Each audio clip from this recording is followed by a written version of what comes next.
It's that amazing festival of colors, pure joy, and that feeling that spring is finally here. But you know what? This year, the cosmos is throwing in a little something extra. Hidden inside all that celebration is a super rare celestial event, a cosmic secret that's going to transform this festival into a really powerful moment of renewal. So, let's get right into it.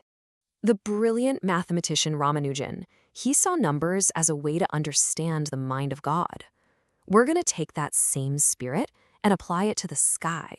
We're not just looking at planets and stars here, we're trying to understand the divine rhythm, the cosmic poetry behind a festival like Holi. So what is Holi really at its heart? Well, it's all about love, right? And that explosion of new life we call spring. And of course, those vibrant colors. Now, in the language of the cosmos, all of this, it's basically the energy of Venus, or Shukra, the planet of beauty, love, and creativity.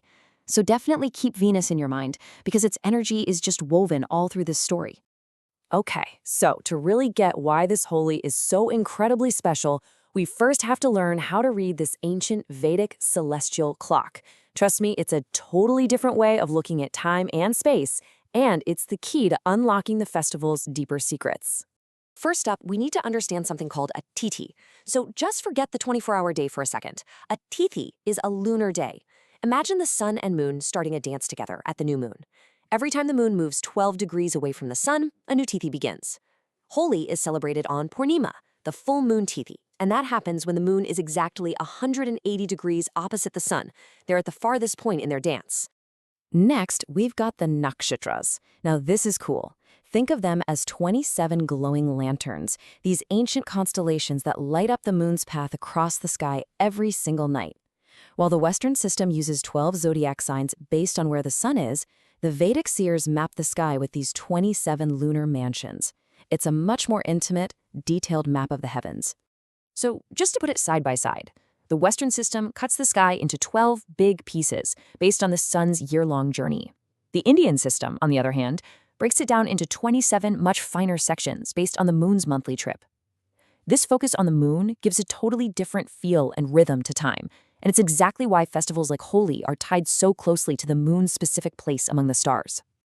All right, now that we've got the basics of the celestial clock down, let's get to the main event. Because this year, something absolutely extraordinary is happening right on the full moon of Holi. We're talking about a cosmic alignment that adds this huge layer of power and, well, complexity to the whole celebration. So, on the night of Holi in 2026, here is the cosmic snapshot. You've got the sun in the nakshatra of Shatabisha, while the moon is all the way over in Purva Falguni. And what you'll notice is that these 2 points in the sky are exactly 180 degrees apart. They are in a perfect direct opposition. A perfect opposition. Now, this is what creates the Purnima, that brilliant full moon. But when that alignment is this precise, with our own planet Earth positioned right smack in the middle, something else happens. It causes a total lunar eclipse. The Earth itself is going to pass directly between the sun and the moon, and it's going to cast its shadow right across the face of the moon. So instead of a bright, shining, holy moon, we get a moon that's veiled in shadow. It's a moment of really deep cosmic introspection. And this isn't just some abstract idea. I mean, for anyone watching in a place like Vancouver, this is the actual schedule for the show. The eclipse kicks off at 1:50 a.m., it reaches totality just after 3 a.m., and the peak of this whole celestial drama happens at 3:33 a.m. This is a real, observable event unfolding on this very secret night. So we have Holi, a full moon, and a total lunar eclipse all happening at once. But wait, the plot thickens. This cosmic alignment also activates certain astrological periods, you could call them shadows, that we need to navigate with care. Now, these aren't bad omens or anything like that. Think of them more as specific energies that we just need to be aware of. So what exactly are these cosmic shadows? And how do they end up affecting the timing of traditions like the bonfire and, playing with colors?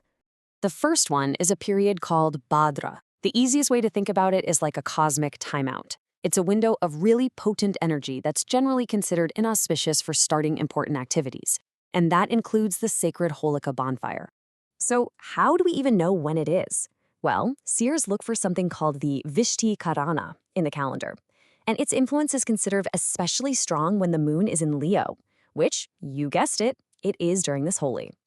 This lets them pinpoint the exact hours when this energy is active, and that's what creates a conflict with the traditional celebration times. And if that wasn't already enough to think about, there's also the Sutak period. This is a traditional time of quiet observation and restraint that actually starts several hours before an eclipse even begins. So now you have Bhadra and Sutak overlapping, which creates a really narrow and pretty complicated window for any big external festivities. Okay, so the timing is tricky. The astrology is intense. But what does all of this truly mean? Let's zoom out for a second from all the technical details and look at the actual spirit of Holi, because that's where we find the real message in all of this.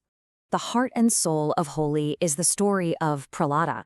That Holika Dahan bonfire, it's not just a fire, it's a powerful symbol. It represents burning away our own ego, our own negativity, just like Holika was consumed by those flames. It's this incredible reminder that unwavering devotion and righteous action, dharma, will always, always triumph over any obstacle. And the colors themselves? Oh, they have such deep meaning. Red connects us right back to that Venus energy of love and vitality. Yellow symbolizes the purity and wisdom of Jupiter. Green is all about new beginnings, which is ruled by Mercury. And blue represents the infinite, the divine nature of Krishna. Every single color is like a prayer, a specific planetary energy you're inviting into your life. So with all these restrictions from the eclipse and Bidra and Sutak, it might seem like the celebration is kind of ruined. But this is the most important part. Maybe, just maybe, the cosmos is giving us a blessing in disguise.